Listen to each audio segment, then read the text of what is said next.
Hey everyone, it's the Eurobandit here once again. I have a Alpage FL-5100 stereo cassette deck from the late 70s or early 80s with bad belts. They are very loose, sticky and bad, and they need replacement, and thankfully the new belts have arrived. It's pretty much how they look like. Obviously ordered off eBay. If you search your make and model name of your cassette deck, you might be able to find a belt kit for your cassette deck, which is great. For this model, it seems to be available. Right, so here's the back side of the mechanism. As you can see, it looks like I have to remove this entire section. Right, so now I'm gonna remove the bottom plate. It has one screw over here, one over here, and one over here, and then unscrew the feet. Alright, so now the under plate is loose. If you're gonna loosen this back side right here, keep in mind that it has 3 pins, one over here, and one over here, which you cannot remove unless you take the bottom plate off. So that's what I did. You should be able to push the pin through from the inside with your finger. As you can see, it comes out, and as you can see, now it's nice and loose. And now it's moved aside because I don't really want to take this mechanism out because it seems to be quite hard and it seems to have more screws. Well, if I'll have to, I'll take it out, but I'll try to do it in place, because as you can see, it also has a lot of wires hooked to it. Right, so you might want to remove this screw and kind of get this mechanism thing out of the way a tiny bit. Then you'll have access to that screw. A long screwdriver is very handy to have. This short one is very useful as well. And as you can see, I kind of loosened up this part and the belt's already accessible. Apparently the more has to be removed as well, so here's one screw, here's the other screw, and underneath it there's a third screw. Oh my goodness, look how sticky this belt is, it's terrible. Here's the capstan, and the biggest belt, which is the capstan belt, goes to the motor and then directly to the capstan, which is very simple. And you don't need to completely remove the motor, just need to loosen it so you'll have enough space to take the belt out and put the new belt in.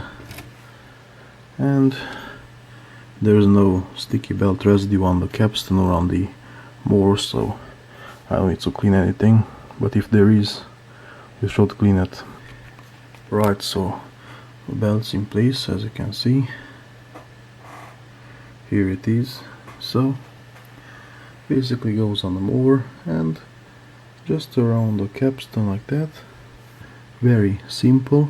Now for the secondary belt, which is this one right here.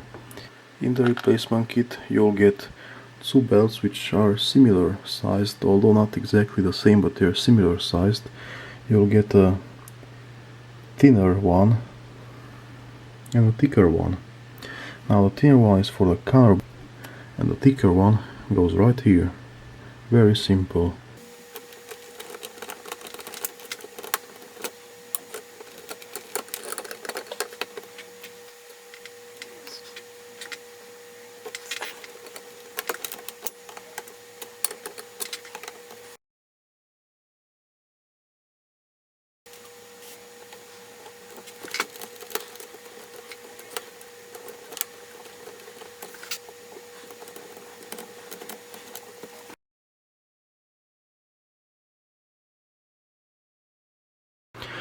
Right, so back side's mounted. Let's mount the pins back. The first one.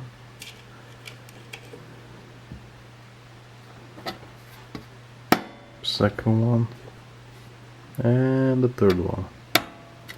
Now make sure you mount this little metal piece as well, because it's just some extra reinforcement in case you're gonna use the input, you know. Right, so I quickly clean this fit, and if I would to keep this cassette deck, I would have replaced this crappy dry rubber type of thing with something else. So now it's just a matter of putting the underplate back. Right, so I did remove the door, as you can see, and I'm gonna start off by removing this plate right here, which is held by this screw and this screw. Right, so that's how it looks like, as you can see. Being sure it's extremely dirty, and this is part of the belt, and notice this spring right here. The belt is behind this spring, and the only way to get the belt behind this spring is to loosen the spring, which isn't hard at all, which is quite easy. So you're just gonna loosen it, pull it forward, just like so, and then the belt will go behind the spring. Seems like I don't have access to the other part, so that means that I'll have to pretty much remove the faceplate. So it's held together by this screw, and this screw. It has 3 screws on the bottom as well. This one, and this one. Before you do that, you might want to remove the knobs and all that, just like so.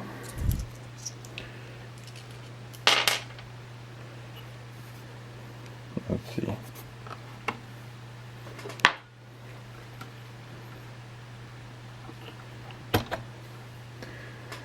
Oh, some of them can be stuck, so this one appears to be stuck. So just carefully pull on it, don't put so much pressure on it. If it's way too stuck, use a hair dryer. Do not use a spoon or anything, because you will fuck the faceplate up. Yeah, that's not good.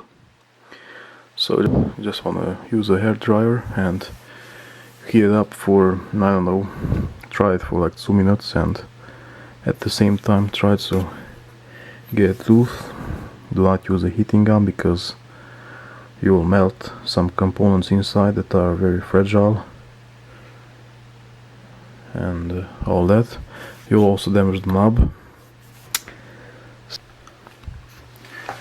Right, so this belt is a lot worse than the other ones. It's even sticky.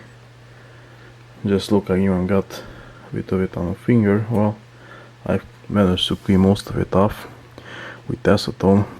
Do not use acetone on your electronics, because it will damage the plastic.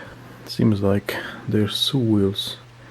I'll have to remove this entire mechanism. Right, now this counter mechanism is loose, as you can see, and now I can see the belt, which is over there. Now, before you remove this thing, you have to pry it out with a small precision screwdriver, such as this one. Or pry it out from there. Just, you know, pull this thing up and try to push it in, and it should come right off. Be careful though. And let's remove this thing. Oh man, the belt looks terrible. Alright, now let's remove the deteriorated belt. So work your way with the toothpick. Should come right out, and it's out finally. Just fucking finally. Right, so the new belt is in place. See, it goes like this. So it first goes like this, and around. That's how you put it first. Before you put it on the reel itself, make sure the springs are out of the way, because the belt itself As you can see, it's supposed to be on the back side of this spring. So, and now put the spring back in its place where it belongs, and just there. And as you can see, it's not touching the belt whatsoever. If it does, something's wrong. Somebody has been inside without knowing what they were doing. And now you take the car mechanism and you just wiggle it back in place. You can see the belt is a bit loose because it's supposed to be like that, because it has to go on this wheel. So putting the wheel back, just working your way in. I made a custom-made tool out of copper wire. You might need one of these as well, or a precision screwdriver. It also help the belt and make it easier. Great, now it's all back in place, as you can see.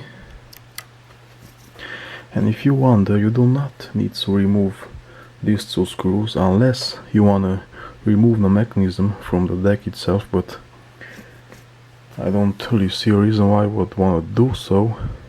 If you want to replace the belts, if you want to do something else, then sure, but otherwise don't need to remove these two screws. And now for the moment of truth, I just plug this thing in and let's turn it on. Comes right on beautifully. Let's insert the blank cassette and let's see what happens. Fingers crossed. Let's hit the play button. Oh, nice! Seems to be moving just fine. Although this cassette is just a piece of shit, but it seems to work. Let's see. Rewind. And the car works as well, as you can see. Looks like a dream now. Fast forward, rewind, and play. Works like a dream.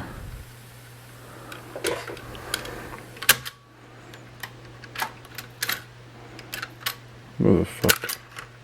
Right, now let's insert this test cassette, because I don't wanna put the cassette into this thing, because again, it's not cleaned, it's not demagnetized, so this is just the test cassette that I have. Let's see if the VU meters will move, and then I'll plug in the headphones and see if there's any sound. If there is, then hallelujah. Let's see.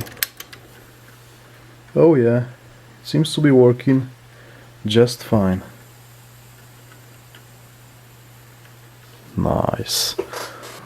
I like these VU meters. Right, so I just plugged the headphones in and it works.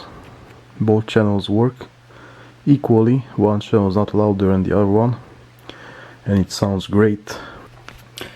Right, so this cover is back on, as you can clearly see. Now it's just a matter of cleaning the heads, pinch roller, and you know, just a tiny bit around this area to get it all nice and clean. And then I could go ahead and remount the faceplate, knobs and the cover, but I won't do that because the cover has quite a few scratches and it doesn't look all that great. See what I'm talking about? It's not dirt, it's scratches. Doesn't look all that great at all, so I'm gonna properly sand it and repaint it, and then I'll mount it back. And here's the cover. As you can see, this is pretty much how it turned out. Looks pretty damn great to me. Of course, it still has three dings, one over here, one over here, and one over here, of course, and some deep scratches, but other than that, most of the scratches are filled and all that. I could have obviously straightened the dings as much as I could and fill them up with spackle, including the deeper scratches as well, but that would have taken way more time and I really didn't want to spend a whole lot of time, so it turned out pretty great. I've primed the bare metal with proper primer. Then I sprayed filler on the entire thing, sanded it, and finally sprayed it with glossy black. It's alright, I'm satisfied. Of course it's polished a bit to give it that last finish. And that's pretty much it. Hope you like this video. If you do, why not? Thumbs up. Check out my other videos and I'll see you next time. Cheers.